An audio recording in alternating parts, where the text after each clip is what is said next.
ایسی گائے کے جس کو کبھی بھی کھیتی باڑی کے لیے یوز نہ کیا جائے، کبھی اس کا دودھ نہ دھویا جائے، اور اس طریقے سے یعنی وہ بالکل جوان ہو.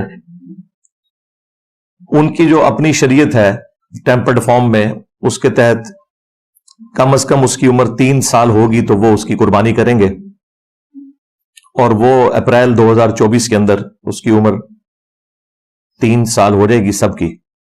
امریکہ سے انہوں نے یہ 5 خریدی تھی $5 لاکھ کے عوض. ہر ایک کی قیمت $1 لاکھ ہے. اب وہاں سے ویسے امپورٹ کرنے کے اوپر پابندی ہے اس طرح کے جانور، وہ انہیں پیٹس کی فارم میں لانے پڑے ہیں. اس ایشو کو اٹھایا TRT چینل جو ہے ٹرکی والوں کا، ترکیے کا، سب سے پہلے انہوں نے اٹھایا، اور اس کے بعد پھر آپ نے دیکھا ہے کہ پوری دنیا میں مسلمان سپیکرز اس کے اوپر مختلف ویلاگز بنا رہے ہیں، مختلف ویڈیوز ریکارڈ کروا رہے ہیں، مختلف چینلز کے اوپر اس کے حوالے سے ڈسکشن ہو رہی ہے. حالانکہ اس میں سے کچھ بھی نہیں نکلنا، نہ تو ہماری مرضی سے کچھ ہونا ہے اور نہ ان کی مرضی سے کچھ ہونا ہے.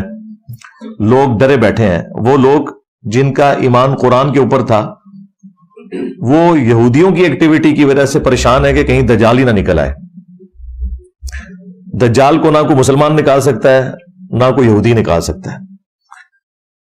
قرآن و سنت کی روشنی میں جتنی چیزیں ہمارے سامنے موجود ہیں، اس میں تو ابھی دور دور تک کوئی ایسی صورتحال نظر نہیں آ رہی. رہا مسلمانوں کا ایشو، تو وہ تو مسلمانوں پہ جب بھی کبھی کوئی مشکل وقت آئے تو وہ امام مہدی کے آنے کا انتظار کرنا شروع کر دیتے ہیں اور دجال کے نکلنے سے متعلق خبریں دینا شروع کر دیتے ہیں. اس سے زیادہ مشکل وقت مسلمانوں پہ تاتاریوں کی شکل میں آیا تھا، اور وہ اتنا بڑا فتنہ تھا کہ اس کے آگے کوئی بند نہیں باندھ سکا، تا وقت کہ اللہ تعالیٰ نے اسے کمزور کیا، اور پھر انہی میں سے لوگوں نے اسلام بھی قبول کیا. اس وقت جو کچھ مسلمانوں کے ساتھ ہوا، آج کل تو جو ہو رہا ہے یہ اس کا عشر اشیر بھی نہیں ہے. اس وقت بھی لوگوں نے یہ کنکلوڈ کیا کہ بس امت ختم کے ختم. 8 سے 100 سال پہلے تک آپ دنیا میں کوئی مسلمان ملک دکھا سکتے تھے جو آزادی کے طور پر زندگی گزار رہا ہو. آج پھر سے 60 اسلامک ملک موجود ہیں الحمدللہ. جو 5 گائے خریدی ہیں انہوں نے، جس کی وجہ سے مسلمان پریشان ہے کہ پتہ نہیں اب ان کا مسایہ نکل آئے گا، اینٹی کرائسٹ، مسیح الدجال، جھوٹا دجال. وہ بھی مسایہ ہے، وہ جھوٹا مسایہ ہے، اور ہم عیسیٰ مسیح کے ماننے والے ہیں جو کہ سچے مسیح ہیں. اس حوالے سے آپ نے مختلف ٹی وی چینلز کے اوپر بھی آج کل رمضان نشریات کے اندر بھی پروگرام دیکھے ہوں گے. خصوصاً آج کل وہ سما ٹی وی کے اوپر ہمارے جو سائل ادیم بھائی ہیں وہ بھی انہی ٹاپکس کے اوپر گفتگو کر رہے ہیں. سامنے لا کے انہوں نے ایک بریلویوں کے مفتی صاحب بٹھائے ہوئے ہیں، مفتی سخاوت صاحب، اور ان کا کام یہ ہے کہ جو سائل صاحب نے بات کرنی ہے اس کے اپوزٹ کوئی بات کرنی ہے تاکہ اسے کاؤنٹر کیا جائے. اور ایک ساتھ ڈمی میوزیم سے ایک عربی بھی بیٹھے ہوتے ہیں جو بس ایسے ایسے کرتے رہتے ہیں. 1-2 دفعہ میں نے ان کو بولتے ہوئے دیکھا یا دعا کرواتے ہوئے، باقی وہ مسکراتے ہیں اور ایسے ایسے کرتے ہیں. ان کا اتنا ہی کام ہے. اب یہ جو ٹاپک آج کل ڈسکس ہو رہا ہے ٹی وی کے اوپر، اس میں کوئی شک نہیں کہ بنی اسرائیل کی جو ہسٹری ہے اس کے حوالے سے سائل ادیم صاحب کی کمپیٹنسی ہے، انہیں پتہ ہے.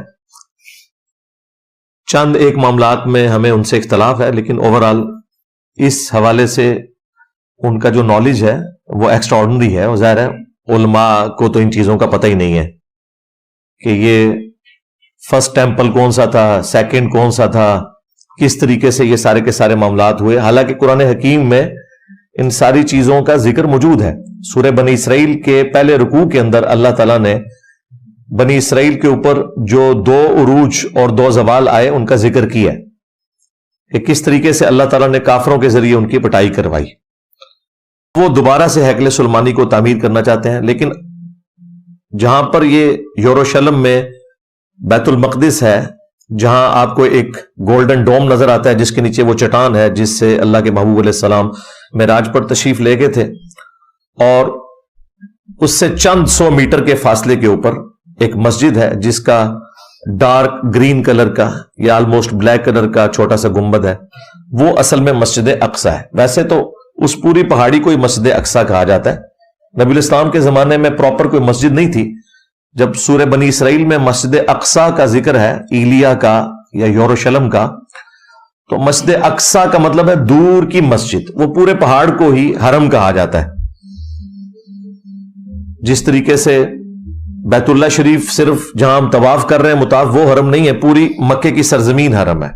مدینہ شریف کی بھی 2 پہاڑیوں کے درمیان جو پوری سرزمین ہے وہ حرم ہے، اور تیسرا حرم مسلمانوں کے لیے یہ بیت المقدس ہے۔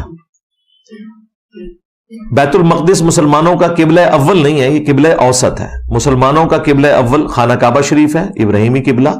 بنی اسرائیل کے لیے بیت المقدس اللہ تعالیٰ نے مقرر فرمایا تھا، اور بخاری مسلم میں آیا کہ نبی الاسلام نے بھی 17 مہینے تک جب مدینہ شریف ہجرت کی تو اسی کی طرف رخ کر کے نماز پڑھی ایک کامن ٹرم کے طور پر، اور پھر دوبارہ سے آپ علیہ السلام کی خواہش پہ سورۃ البقرہ میں وہ 2 رکوع نازل ہوئے تحویل قبلہ کے، اور واپس ابراہیمی قبلہ ہو گیا۔ لہٰذا یہ یاد رکھیے گا، یہ غلط العام ہے کہ ہمارا قبلہ اول جو ہے وہ قبلہ اوسط ہے۔ قبلہ اول بیت اللہ شریف ہے۔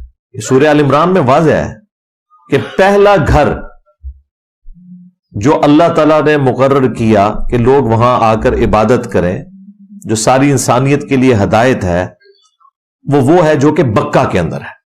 بکہ اور مکہ یہ 2 نام ایک ہی شہر کے ہیں۔ جس طرح ہمارے پڑوسی ملک میں بمبے ہے اور ممبئی بھی بولا جاتا ہے، اور بمبئی بھی میم اور با دونوں کے ساتھ، اس طرح یہ بکہ اور مکہ دونوں مکے کے لیے ٹرمز یوز ہوتی ہیں۔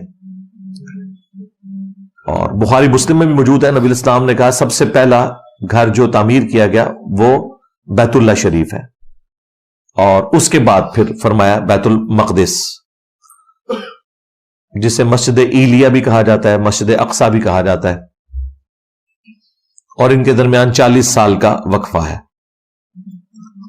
خیر، وہ بیت المقدس کی جو وہ پوری پہاڑی ہے جس کے اوپر ایک کارنر کے اوپر ویلنگ وال ہے، اور قبۃ الصخرہ وہ چٹان والا گنبد، اور مسجد ایک جسے مسجد اقصی کہا جاتا ہے، یہ قبلی ماسک بھی بولا جاتا ہے اس کو، یہ پورے کے پورے پہاڑ کو حرم کہا جاتا ہے۔ اسی مسجد کے نیچے وہ سرنگیں کھودتے رہتے ہیں آئے دن کہ جی ہم تابوت سکینہ کی تلاش کر رہے ہیں، جو اکثر مسلمان وائزین آپ کو کہتے ہوئے سنائی دیں گے کہ وہ اس کی بنیادوں کو کمزور کر رہے ہیں، اور ظاہر ہے اس کے لیے انہوں نے بہانہ یہ تلاش کیا ہوا ہے، وہ کسی بھی وقت اپنے وزن پہ بھی گر سکتی ہے۔ ظاہر ہے وہ چٹان ہے، اور اس کے نیچے آپ اتنی زیادہ جب کھدائی کریں گے تو وہ کمزور ہو کے گر بھی سکتی ہے۔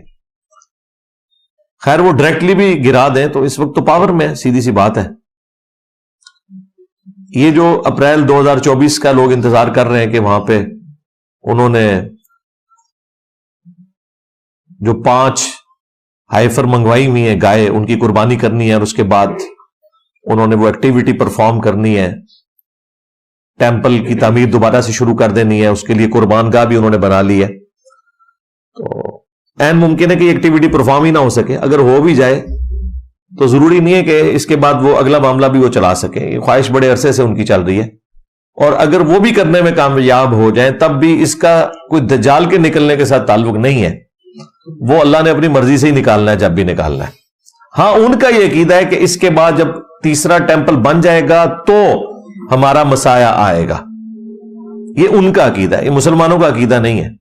ہاں، مسلمانوں کا یہ عقیدہ ہے کہ جھوٹا مسیح آئے گا جو یہودیوں کو لیڈ کرے گا، اور سچے مسیح عیسیٰ ابن مریم ہے جو اس دجال کو قتل کریں گے، اور اس کے اوپر میں کافی دفعہ تفصیلاً ویڈیوز بنا چکا ہوں۔ آج ٹاپک نہیں کہ میں اسے ڈسکس کروں، آج اس مین ٹاپک کو ہم ڈسکس کر رہے ہیں اس حوالے سے۔